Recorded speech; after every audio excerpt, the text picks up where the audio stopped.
महाराष्ट्राचा इतिहास म्हटलं की डोळ्यासमोर काय येतं? बहुतेकदा मराठा साम्राज्य, बरोबर.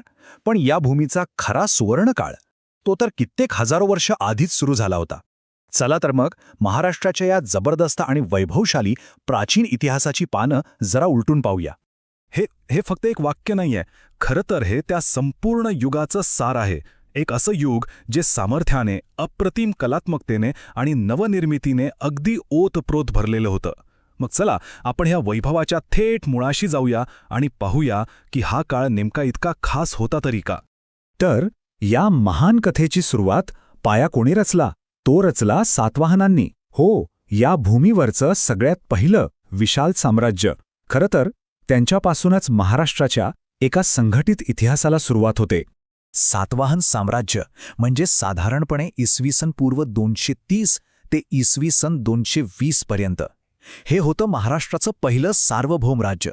पण ऐका, हे फक्त एक राज्य नव्हतं, ही एक महाशक्ती होती. त्यांनी व्यापार, साहित्य आणि प्रशासनाची इतकी मजबूत पायाभरणी केली ना, की त्याचा प्रभाव पुढच्या कित्येक पिढ्यांवर, कित्येक शतकांवर टिकून राहिला. आणि सगळ्यात जास्त आश्चर्य वाटण्यासारखी गोष्ट कोणती असेल तर ती म्हणजे त्यांचा राज्यकारभार. तब्बल 450 वर्ष. विचार करा, 450 वर्ष त्यांनी राज्य केलं. जरा या टाईमलाईनकडे बघा. त्यांचा उदय झाला साधारण इसवी सन पूर्व 230च्या आसपास. पहिल्या शतकापर्यंत तर काय, बलाढ्य रोमन साम्राज्यासोबतचा त्यांचा व्यापार एकदम पीकवर होता. मग दुसऱ्या शतकात राजा हाल यांच्या गाथा सप्तशती सारख्या साहित्यकृतीतून त्यांची सांस्कृतिक उंची दिसते. आणि मग इसवी सन 220च्या सुमारास साम्राज्याचा अस्त झाला. पण काय जबरदस्त आणि प्रभावी कालखंड होता हा. मग प्रश्न उरतो की त्यांच्या यशाचं रहस्य काय होतं? तर त्याचे 3 मुख्य आधारस्तंभ होते. पहिला, जागतिक व्यापार. आपण साध्या व्यापाराबद्दल बोलत नाहीये, त्यांचे संबंध थेट रोमपर्यंत होते. दुसरा होता साहित्य. राजा हाल यांची गाथा सप्तशती ही प्राकृत भाषेत होती, म्हणजे त्या काळातल्या सामान्य माणसांच्या भाषेत. जणू काही त्यावेळच्या जीवनाचा आरसाच. आणि तिसरा आणि सगळ्यात महत्त्वाचा, त्यांचं सागरी सामर्थ्य. पुरावा काय, तर त्यांच्या काळातली नाणी. ह्या नाण्यांवर जहाजांची चित्र आहेत, जे त्यांच्या जबरदस्त नौदलाचं प्रतीक आहे. कमाल आहे ना. सातवाहनांनंतर एक नवीन शक्ती पुढे आली आणि हा बदल तो या स्लाइडमध्ये अगदी स्पष्ट दिसतोय. बघा, जिथे सातवाहनांचा मुख्य भर होता व्यापार आणि सागरी सामर्थ्यावर, तिथे त्यांचे उत्तराधिकारी म्हणजे वाकाटक यांनी आपली ओळख पूर्णपणे वेगळ्याच गोष्टीतून निर्माण केली, आणि ती म्हणजे कला आणि संस्कृती. तर मग आता बोलूया वाकाटकांबद्दल. सत्तेची सूत्र तर त्यांनी हाती घेतली, पण त्यांचं लक्ष व्यापारावर नव्हतं, तर कलेवर होतं. आणि म्हणूनच ते एका अशा सुवर्णयुगाचे संरक्षक बनले, जे शिल्पकला आणि साहित्यासाठी इतिहासात कायमचं अजरामर झालं. वाकाटकांनी राज्य केलं विदर्भातून, पण त्यांचा खरा वारसा आहे तो म्हणजे कला.